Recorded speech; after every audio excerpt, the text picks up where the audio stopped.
Fala galera, beleza? Sejam bem-vindos ao mais novo vídeo aqui do Hora de Codar. Eu sou o Matheus Batiste e hoje a gente vai falar exclusivamente sobre APIs ou APIs, como tu preferir chamar. E esse vídeo aqui, ele é um pouco diferente dos vídeos que a gente tem aqui no canal, né? Ele vai ter uma introdução teórica, ou seja, a gente vai passar boa parte conversando sobre API, explicando os conceitos e depois sim, a gente vai na prática efetuar alguns exemplos com todo o conhecimento que a gente retirou aqui nessa parte inicial. E esse vídeo aqui é super importante porque hoje, na maioria dos projetos, a gente vai acabar utilizando uma API. É aquela história do front separado do back, onde a gente não tem mais as arquiteturas com monolito, né, que era tudo junto. Agora está bem separadas as responsabilidades, a gente tem um servidor para cada um deles, né? Então, muita gente já começa utilizando a API sem nem saber o que é API, HTTP, REST, RESTful, quais são os verbos HTTP, tipos de autenticação de API. Então, a ideia é esclarecer para esse pessoal melhor como funciona a API por baixo dos panos, o que é realmente uma API, porque eu sinto que é um conhecimento que falta em alguns programadores. Os mais iniciantes, né, que estão começando agora nesse mundo, e também os que já estão há algum tempo programando, mas devido à velocidade das tecnologias, não pararam um tempo aí para ver alguns assuntos de forma teórica. E acontece muito. Então bora lá. O que é API, né, galera? O nome, né, o acrônimo, ele vem de Application Programming Interface, ou seja, interface de programação de aplicações. Então, quando a gente está falando de API, geralmente a gente não está falando de tela, a gente está falando de algo que responde às nossas chamadas, onde a gente pede algo ou envia algo e a gente recebe uma resposta. Então, essa é a ideia da API. É uma ida e uma volta, né? Uma requisição e uma resposta. A gente sempre vai estar trabalhando nesse fluxo. Claro que às vezes a resposta não vai ser um texto, não vai ser um dado, ela vai ser apenas um status. Por exemplo, deu tudo certo? Não, deu errado. Então, a gente também tem que aprender isso, porque as APIs se comunicam de diferentes formas e é importante a gente entender elas. Eu boto que simplifica o desenvolvimento, né? O desenvolvimento de aplicações não necessitando de telas. Então, como é que a gente fazia um pouco antigamente, né? Não muito, mas certo tempo. A gente tinha que desenvolver para cada funcionalidade a tela. Por exemplo, o cadastro de usuário. Tinha que ter a tela com o formulário que efetivamente enviava esses dados para o banco de dados. Então tudo era interligado. A gente tinha um início e fim, digamos, partindo da tela do cliente e indo até o banco de dados. O input dele, o processamento e a inserção desses dados, tudo em uma requisição, um post no formulário. E aqui nas APIs não. A gente tem essa desacoplação, a gente não desenvolve mais telas, a gente desenvolve funcionalidades, recursos, digamos assim, para que aí, quando for solicitado algo, ela responda de certa forma, melhorando essa questão de desenvolvimento. Por quê? Porque eu posso utilizar cada um desses recursos para N formas diferentes. Então, por exemplo, eu tenho uma tela ali que eu listo todos os pedidos do meu sistema. Se eu quisesse listar também os usuários embaixo desse sistema, eu posso fazer uma chamada para cada recurso. Ou seja, até isso aí eu estou dividindo nessa responsabilidade, eu estou puxando menos recursos de uma vez só. Eu posso carregar, de certa forma, de lazy load, postando primeiro os pedidos e depois os usuários do sistema. Então dá muita flexibilidade e simplifica o nosso desenvolvimento. Tem uma fácil integração com o sistema, apenas nos resposta. Ou seja, se eu precisar ligar uma API a um sistema, é de maneira simples, porque eu só tenho que saber como ela funciona, fazer as requisições para lá e receber as respostas que eu quero. Então acaba sendo bem interessante isso, porque uma API que ela faz a mesma coisa sempre, ela pode estar alimentando diversos sistemas. Então eu ganho também essa reutilização com as APIs. E a gente vai ter também um padrão de desenvolvimento. O que é isso? As APIs, as que são bem construídas, geralmente elas têm um padrão. Elas vão estar trabalhando em várias operações com o mesmo endpoint, elas vão estar retornando os status corretos para as requisições que a gente envia, e aí tudo fica mais fácil, simplificando o uso e também a troca de APIs. Então, se eu tenho uma API que ela faz uma cotação de frete, como eu coloquei aqui, Por exemplo, a API dos Correios. Ah, o Correio não está sendo mais interessante para mim. Então eu vou mudar para uma outra empresa que fornece também cotação de frete e esse serviço. E se ela tiver uma API, eu simplesmente vou trocar essa integração que vai continuar alimentando meu sistema da mesma forma. Porque os dados que a gente vai receber são os mesmos. A gente está procurando cotações de fretes para determinados endereços. E também um ponto que a gente citou lá em cima é a performance. Como eu vou estar aí mitigando mais as minhas requisições, eu vou ter recursos para ações específicas, como eu falei antes, um para pedidos, um para usuários. Então a gente vai ter aí também respostas mais rápidas. Por quê? Porque a gente vai ter menos dados sendo enviados, menos dados trafegados, consequentemente eu consigo exibir essa informação de uma maneira mais rápida, performática para quem está acessando a nossa aplicação. E aí a gente vai para um outro assunto que eu quero abordar aqui, os tipos de API. A gente entendeu o que é. É basicamente uma interface onde a gente vai enviar uma requisição e esperar uma resposta. Mas nem sempre elas são públicas, nem sempre a gente pode acessar a API de um sistema como o Nubank, se ele tiver uma API. Né? Talvez a gente precise de uma autorização, uma autenticação para isso. E é aí que a gente tem que entender quais são os tipos existentes de API no mercado. A gente vai ter a API pública, que ela vai ser disponibilizada para qualquer um acessar. Então a gente tem vários exemplos aí, a do GitHub é um. A gente simplesmente tem um endpoint lá que a gente pode acessar um usuário determinado do GitHub sabendo o nome dele. Então, nome de usuário, né? Então a gente não precisa se cadastrar no site deles, a gente não precisa de uma chave de API, a gente não precisa de uma autenticação de alguma outra forma, no JWT. A gente simplesmente acessa a URL e recebe a resposta daquela rota que vai nos dar aquele recurso de usuário. Porém, nem todas são públicas.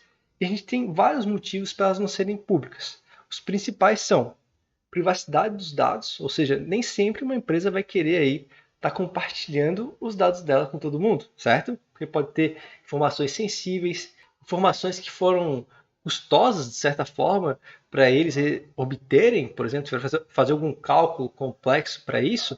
Então a gente acaba entrando num outro nicho de API, as privadas e de terceiros, que elas geralmente necessitam de alguma forma de autenticação. A API privada a gente chama assim porque é utilizada para algum sistema interno da empresa. Então, por exemplo, a gente tem aí uma área de membros do nosso e-commerce. Então essa API aí, ela não é compartilhada externamente. Eu não posso acessar essa área de membros como um usuário externo da empresa, por exemplo. Mas lá dentro, quem está desenvolvendo software, os funcionários da empresa, utilizam essa API para alimentar esse sistema de membros. Então ela acaba sendo privada, ou seja, só quem é da empresa vai ter acesso porque o front da aplicação vai se comunicar com o back-end, mas mais ninguém. Então só os sistemas da empresa terão esse acesso, ela é privada. Não há uma possibilidade de eu, o Joãozinho, a Mariazinha acessar, porque eles não vão abrir, é um sistema deles próprio. E depois a gente entra na API de terceiros, que é quando aí empresas disponibilizam serviços, como aquele de cotação que eu falei lá, mediante aí alguma autenticação. Eles não vão abrir para todo mundo, apenas para quem pagar, apenas para quem se registrar. E aí vai depender muito da empresa, né? Às vezes ela quer botar uma autenticação só para não gerar muito custo, porque cada requisição vai impactar no processamento do servidor, e também se tiver muita requisição, o servidor vai atingir mais processamento, vai gerar mais custo da infra. Então, elas querem limitar isso, né? Elas botam uma espécie de trava que é uma autenticação. Às vezes é simples, só se cadastra lá, tu pega uma chave de API e aí tu vai ter aí a possibilidade de utilizar o número X de requisições por tanto tempo, por exemplo, né? Ou é uma empresa que vende essa API, que é muito comum hoje em dia, e aí tu pode acessar livremente desde que tu pague essa tal mensalidade. Então a gente chama aí desse nicho de API de terceiros, porque eu, a Mariazinha e o Joãozinho também temos que acessar, porém a gente tem que pagar, a gente tem que se autenticar de alguma maneira, e aí eu vou poder usufruir desse serviço. Tá? Então são esses três tipos. Pública, qualquer um pode acessar, geralmente não precisa de nenhuma autenticação. A gente vai ter a API privada, que são sistemas internos das empresas. Por exemplo, a empresa que tu trabalha tem uma API. Eu não posso acessar, mas tu pode porque está desenvolvendo lá dentro. E as APIs de terceiros, que são APIs que são vendidas, softwares, então necessitam de autenticação e geralmente alguma mensalidade, algum valor por requisição, talvez. E aí a gente vai avançar mais um pouco na API, que é o tipo de comunicação. Muita gente já usa no automático isso, mas é importante entender que tipo de dado trafegando, né, nas requisições e nas respostas. Normalmente é feito com XML ou JSON. Hoje em dia está predominando muito JSON, né? É até difícil encontrar uma API que tem XML como dado de comunicação. Mas o JSON é muito fácil. A maioria das APIs hoje em dia está entregando esse tipo de dado. E por que eles se comunicam com esses tipos de dados? Bom, eles são simples, né? A gente consegue entender fácil. O JSON, por exemplo, ele tem uma estrutura de chave e valor, como um objeto do JavaScript. Então a gente consegue facilmente entender, por exemplo, o nome do usuário e o valor, que é o nome dele. A idade do usuário e o valor, que é a idade dele. Então, assim, a gente consegue muito mais fácil extrair esse dado e utilizar no nosso sistema quando a gente receber a resposta. Por isso a escolha desses dois caras aqui, que apesar de ser bem diferentes, eles têm uma estrutura muito boa para isso. A requisição aí e as respostas são feitas através do protocolo HTTP, que a gente tem que entender um pouco dele, a gente vai falar mais à frente, mas é basicamente aí para condicionar os verbos que a gente vai utilizar, se é get, se é post, tem outros também, e os status, por exemplo, de sucesso, de erro não encontrado, não autorizado, erro de servidor, erro interno, né? Várias coisas a gente pode se comunicar aí através só dos status do HTTP. Eu boto também que onde a gente pode seguir um padrão para a criação de APIs robustas e que serão de fácil utilização.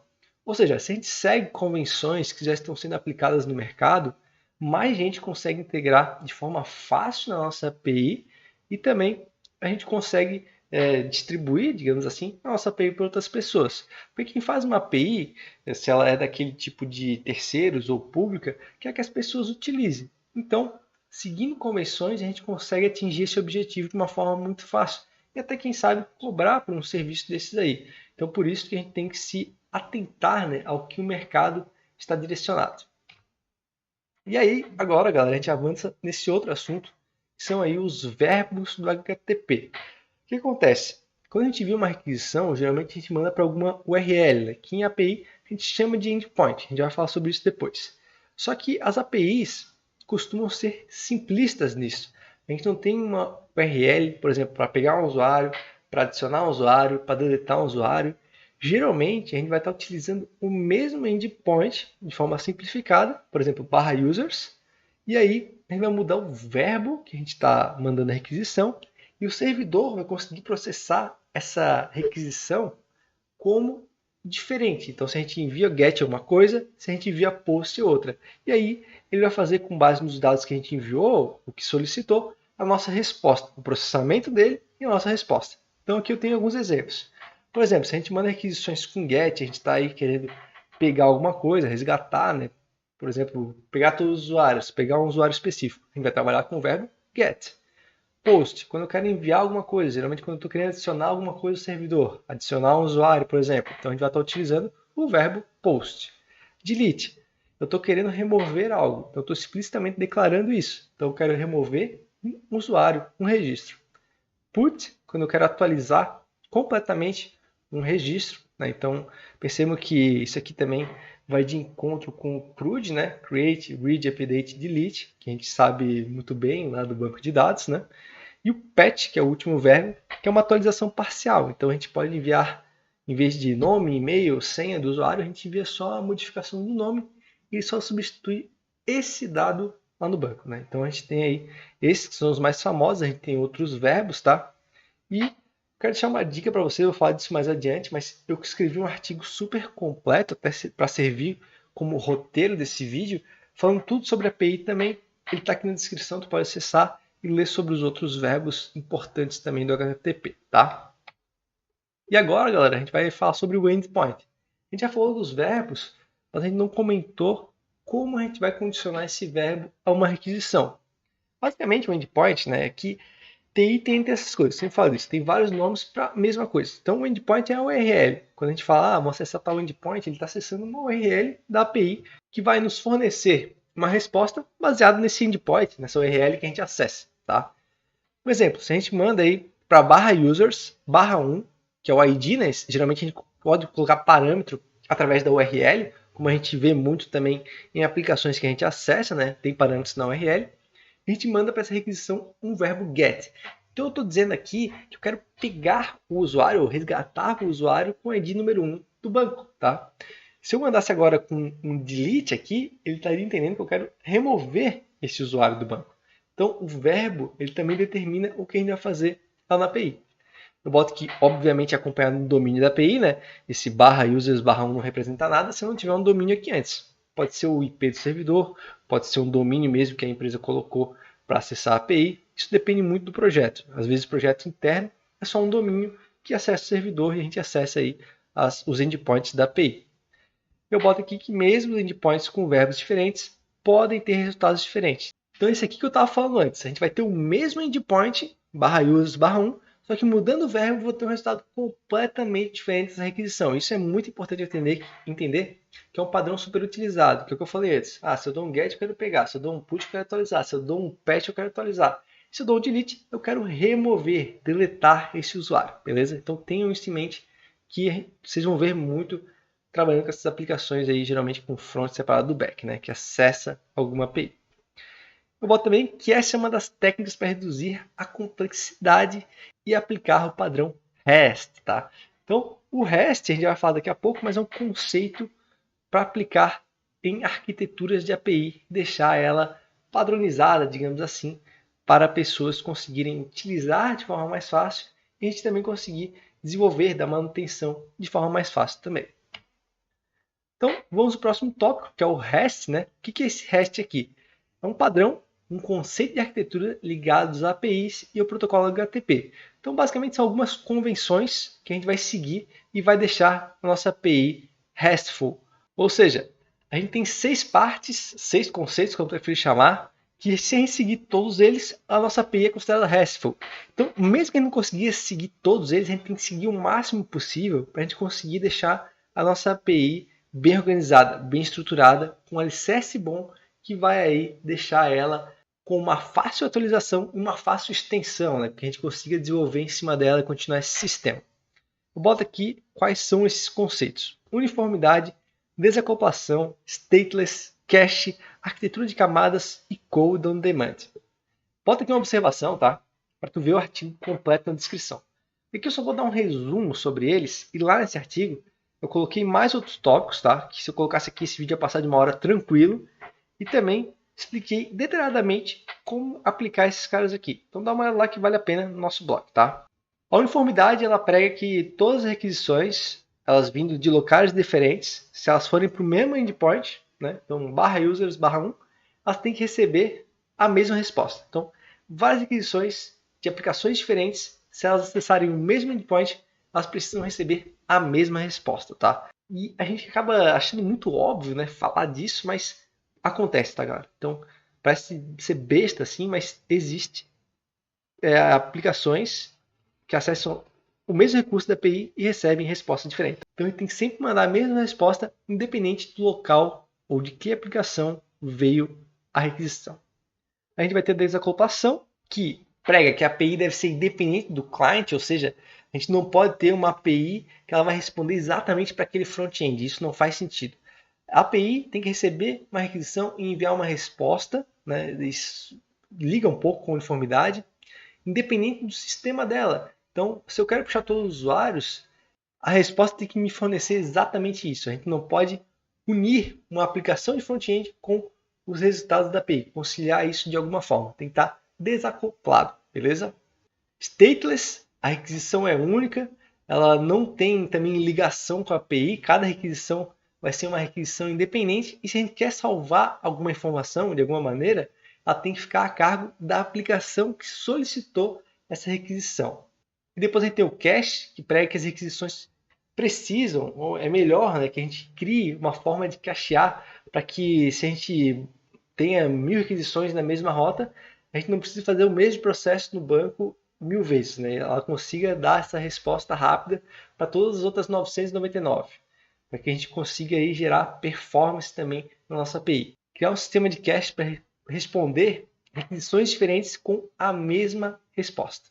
A arquitetura de camadas é basicamente quando a gente tem hierarquias dentro do nosso código, a gente não pode pular ela independente da requisição. Se a nossa arquitetura, por exemplo, tem várias camadas, a gente não pode pular da primeira para a última. A gente tem que sempre seguir a hierarquia para manter o sistema conciso. E depois a gente tem o Code on Demand, que é opcional para algumas aplicações aí que tem códigos que precisam ser executados, tá? Aí prega-se que o código tem que rodar por demanda, beleza? Mais uma vez eu ressalto, quer entender melhor esses conceitos, dá uma olhada aqui no artigo, tu vai aprender mais ainda sobre o REST, o REST, beleza? Então, ó, para resumir, se a gente condensa todos esses conceitos aqui em uma API, ela pode ser considerada RESTful, tá? Que seria o suprassumo da API e o que a gente tem que sempre procurar chegar. E agora, galera, a gente está aí se encaminhando para a parte final teórica, onde a gente vai conhecer o Postman, tá? Que é o programa que a gente vai utilizar para testar uma API real e aí conseguir unir esses conceitos que a gente aprendeu aqui. O Postman ele é um software, um client que permite a gente testar a API que a gente cria ou APIs terceiros, né? Se a gente tem acesso, a gente pode utilizar o Postman para chegar nelas. Mas quando a gente está desenvolvendo um software que tem uma API, geralmente a gente utiliza o Postman para testar o back-end, digamos assim, e depois a gente integra com o front. Não precisaria criar todo o front para depois testar o back, né? O que pode não ser tão interessante se, por exemplo, alguém faz o front e outra pessoa faz o back. A gente pode deixar o nosso trabalho pronto e aí o front só vai lá e integra, né? Então, Postman é uma mão na roda para esses casos. Eu boto que a gente vai fazer uma experiência prática com todos os conhecimentos adquiridos até aqui, né? Lá no Postman. A gente pode inserir um endpoint, então a gente vai acessar uma URL de uma API com um método HTTP específico que a gente queira realizar alguma ação, inserir uns dados no corpo da requisição, ou seja, enviar uma requisição para a rota, e aí receber uma resposta e outras cositas más, tá? Sobre o Postman é legal que eu estou pensando em fazer um curso aqui para o canal dedicado a ele, tá? Então aqui a gente vai se ater ao básico. Eu boto aqui por último que ele é muito utilizado na indústria de software, então vale realmente aprender a utilizar ele, porque uma hora ou outra tu vai se deparar com ele, então quanto antes, melhor. Conhecimento aí nunca é em vão, beleza? Então bora conhecer esse cara aqui, eu vou acessar o site com vocês, para a gente ver onde é que baixa, e depois a gente vai fazer na prática aí requisições para uma API. Galera, o site vai ser esse aqui, ó, postman.com/downloads, tá? Aí ele vai ter aqui o call to action para fazer o download, ele vai detectar a versão do teu sistema operacional, e tu pode fazer o download ou utilizar a versão web, tá? Eu sugiro fazer o download porque é um client bem interessante, esse cara aqui, ó. Depois vocês vão ter acesso a algo muito parecido, ou até exatamente igual a esse cara. Só clicar aqui, escolher a arquitetura, né, meu 64 bits, e ele vai fazer o início do download aqui, depois tu executa, next, next da vida, e aí tu vai ter acesso a esse cara aqui, que é o Postman, tá? E aqui, galera, a gente vai utilizar uma API que ela é pública, tá? Então tu vai poder acessar aí sem muitos problemas. E a gente vai acessar a HackREST, tá? Basicamente é uma API que tem muitos usuários, fake, né? E a gente vai poder resgatar dados, inserir dados, tudo para testar os nossos conhecimentos aprendidos até então. Então, com o Postman aberto, vai clicar no maisinho aqui. Ele vai abrir uma aba de request, ou seja, para a gente criar a nossa requisição. E aqui a gente vai digitar a URL do serviço que a gente vai acessar. Vai ser hackrest, tá? .in. E aqui a gente vai acessar a API e /users, beleza? Isso aqui já vai nos retornar os usuários que tem cadastrado lá. E olha só que legal. Aqui do lado, esse aqui é o endpoint, né? E aqui do lado a gente tem os verbos HTTP que a gente viu lá nos slides, galera. Então, faça um link que a gente aprendeu agora há pouco, né? E se eu dou um send aqui, eu consigo enviar a requisição para essa API para que eu receba a resposta. Então, ó, estou enviando a requisição e vou receber uma resposta. E olha só o que acontece? JSON. Então, eu estou recebendo dados em JSON. E olha só, eu tenho aqui que a página 1 tem 6 resultados por página, 12 no total, eu tenho 2 páginas no total. Então, a API já me está dando respostas além dos dados que ela me retorna, né? Então, aqui eu tenho um usuário com ID1, e-mail de Jorge Bluff, o primeiro nome, sobrenome, um avatar. Então, eu já estou consumindo, já estou recebendo respostas dessa API, que eu enviei aí um GET para ela. E agora vamos ver como que a gente pode resgatar um usuário específico. Então, eu vou botar API /users /5. Ou seja, eu vou resgatar o usuário de ID 5. Aí, se a gente dá um GET aqui, um send, né? Olha só, eu recebo aí todas as informações desse usuário específico. Eu estou pegando o usuário, resgatando o usuário do banco. E a gente pode fazer aí também uma inserção de dados. Como é que a gente pode fazer?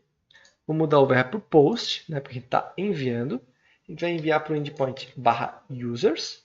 E a gente vai ter que alterar o body. Ou seja, no corpo da requisição eu vou enviar dados. Tá? Então aqui ó, eu tenho vários formatos para escolher. Nesse caso é raw. Tá?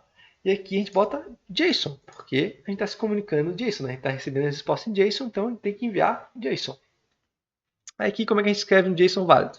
Eu tenho um vídeo aqui no JSON no canal, dá uma olhada depois para tu aprender tudo sobre JSON, tá? Mas basicamente eu abro e fecho uma chave, como se fosse um objeto.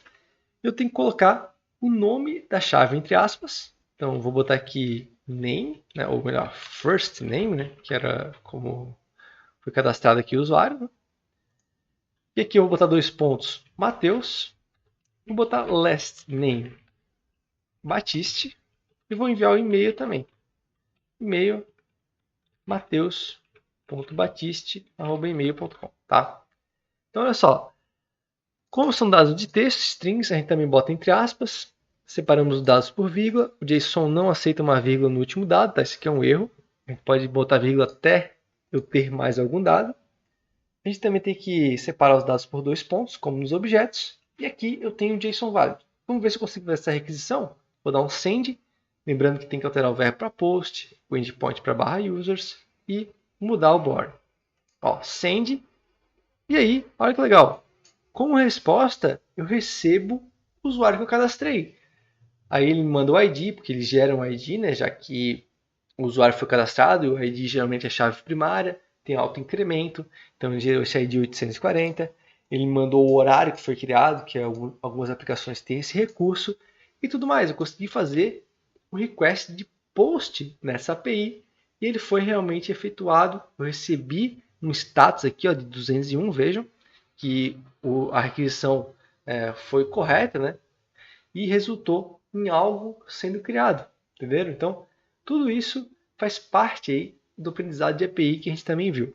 Se eu dou um get aqui em users, é claro que ele não cadastra meu usuário, né? Porque é só uma requisição fake, entre aspas, né? Eu vou receber os usuários e se tivesse cadastrado, eu receberia o meu. Mas outra coisa que a gente recebe aqui é o status 200, quer dizer, ok, que a requisição foi feita com sucesso e nos entregaram uma resposta, beleza? Então, galera, agora sim a gente fechou o ciclo, né? A gente viu de forma teórica que é uma API, a gente aprendeu sobre endpoint, verbos, REST, RESTful, e aqui a gente utilizou na prática o RecREST com o Postman. Eu vou até abrir o site deles aqui, se vocês querem dar uma explorada a mais nos outros verbos, nas outras rotas que tem.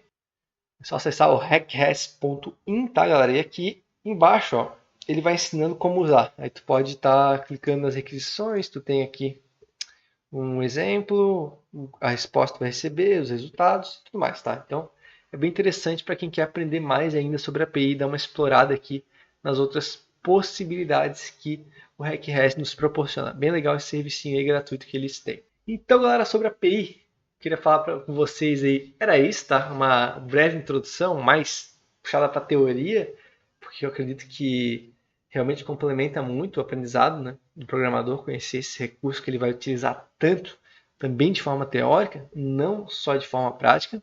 Eu pretendo trazer outros assuntos que a gente abordou aqui de forma mais específica, para a gente se aprofundar mais ainda, né? Por exemplo, HTTP é algo bem legal que a gente tem que trabalhar. E se tu caiu de paraquedas nesse vídeo, se inscreve no canal, é super importante para mim, me ajuda bastante. Deixa aquele like, também ajuda o YouTube a compartilhar com mais pessoas esse vídeo. Comenta aí se tu quer ver algum assunto específico.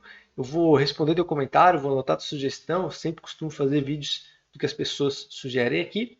Na descrição tu vai encontrar o artigo sobre APIs lá no blog, super completo. Também os nossos cursos lá no Udemy naquele precinho bacana. Beleza, galera? Então, vou ficando por aqui hoje. Te espero no próximo vídeo. Valeu!